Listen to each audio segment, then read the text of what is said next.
Zia orphanage trust দুর্নীতি মামলায় ১০ বছরের সাজা থেকে বিএনপি চেয়ারপারসন খালেদা জিয়াকে খালাস দিয়েছেন আপিল বিভাগ। একই সঙ্গে বিচারিক আদালত এবং হাইকোর্টের রায় বাতিল করা হয়েছে।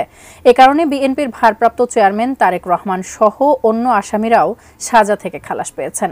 এদিকে ছাত্র আন্দোলনে হামলার ঘটনায় প্রথমবারের মতো মামলার আসামি হয়েছেন সাবেক রাষ্ট্রপতি আব্দুল হামিদ। আরও বিস্তারিত জানব ইমতিয়াজ আলমের রিপোর্টে।